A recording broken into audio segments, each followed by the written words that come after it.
决定带着郎红军一起的叶晨，心里立刻想好了接下来的说辞，以及可能出现的2种可能与自己的对应方案。他打算先跟郎红军提出一起去做海员的请求，如果郎红军不答应，就让万隆店的人在他下了飞机之后一路尾随，找到对方的巢穴。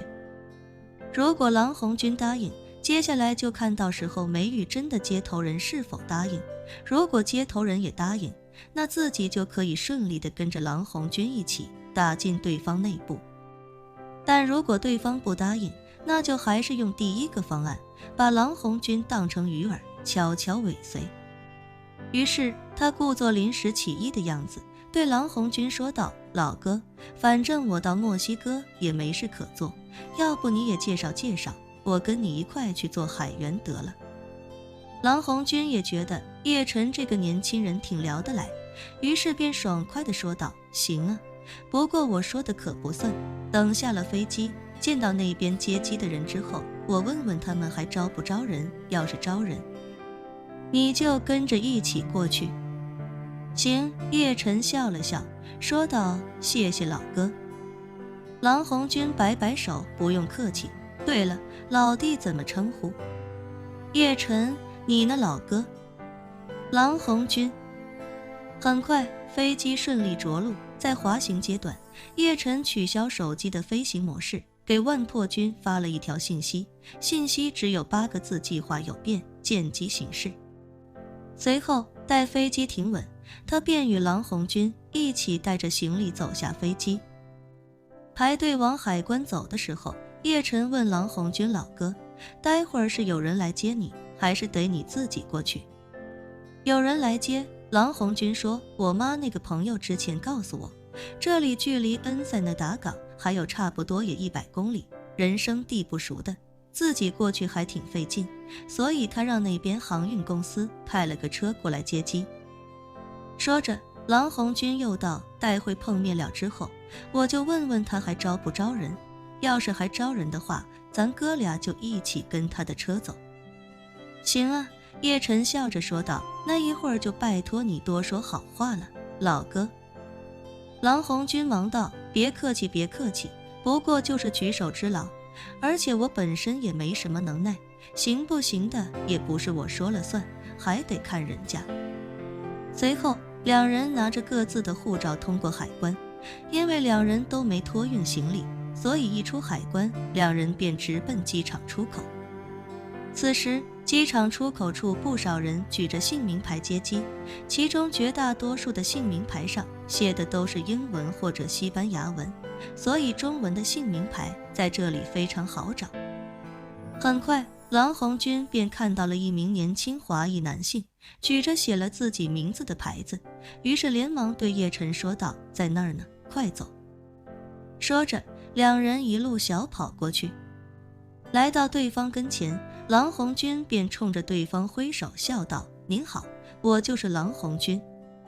那年轻人看到郎红军，谨慎地从口袋里掏出手机，打开一张照片，上下核对了一番，确定是郎红军之后，意识到他身边还跟了一个华裔年轻人，便指着叶晨，警惕地开口问他：这人是谁呀？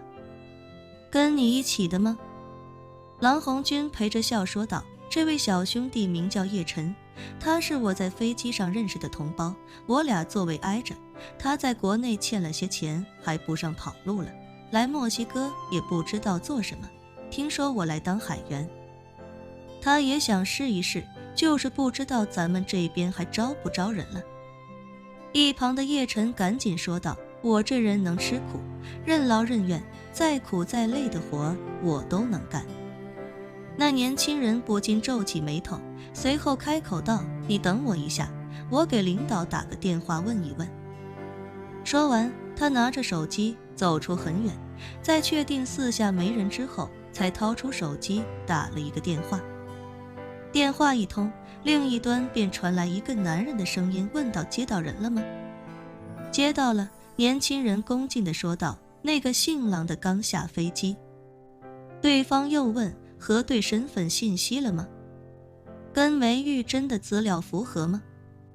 年轻人忙道：“我已经核对了，确实是本人。”对方懒散地说道：“既然人接到了，就赶紧带过来吧，路上注意点，不要让他发现什么端倪。”年轻人压低声音开口道：“马叔，这边有点情况，我得跟您说一声。那个郎红军在飞机上又认识了一个来墨西哥的华夏年轻人，俩人座位连着，可能聊得比较投机。那小子也没什么固定工作，所以就想着跟郎红军一起来当海员，正问我还招不招人呢？您看这个情况怎么处理？”对方沉默片刻，严肃地说道：“那个年轻人已经认识郎红军了，而且他也见到了你。以后万一郎红军失踪了，美国那边的警察根据飞机上的座位线索找到他，他肯定会把你供出来。只要他还记得你的样子，到时候警方就能画出你的画像，那样的话你就麻烦了。”卧槽！年轻人低声咒骂一句，随即咬牙道：“他妈的，与其这样，不如把这小子也带过去，到时候也给他做个检查，看看有没有什么利用价值。我看他年轻力壮，应该能卖个好价钱。这样不就一举两得了吗？”电话那头的男人谨慎地问道：“你看那小子有问题吗？会不会是条子的便衣？”这个年轻人有些迟疑地说道：“应该不会吧？按理说条子应该跟不到咱们这条线上来，更何况这小子是国内来的，他不是美国人。”对方却道：“永远不要相信别人嘴里说的，条子永远不会告诉你他是条子。美国有那么多华裔警察，随便派一个年轻人过来，冒充是国内来的，你不仔细查证也很难辨别。”那怎么办？年轻人开口道：“像您说的，他已经见过我了，不管他是不是条子，我都不能放过他。”对方想了想，开口道：“这样，你找个理由看一下他的护照，看看他到底是不是国内来的。如果他拿的真是国内护照的话，那他肯定不可能是美国来的条子。”年轻人下意识地说道：“那护照还不好伪造吗？咱们一天到晚不知道要弄多少本假护照。他要真是条子，他什么样的护照弄不出来？”对方笑道：“你傻啊，你不会看一看他的通关记录啊？那假护照骗得了咱们，骗不了海关。你看看上面墨西哥入境记录的戳是不是今天盖的？再看看他之前从国内去美国的戳是不是最近的？只要是，就证明他肯定不是条子。那你就放心大胆地把他带过来，我这边安排人接应，人一来了就直接按住关起来，那这不就是个送上门的大冤种吗？”嘿，年轻人顿时轻松不少，笑着说道：“马叔，要不说姜还是老的辣，还得是您呀。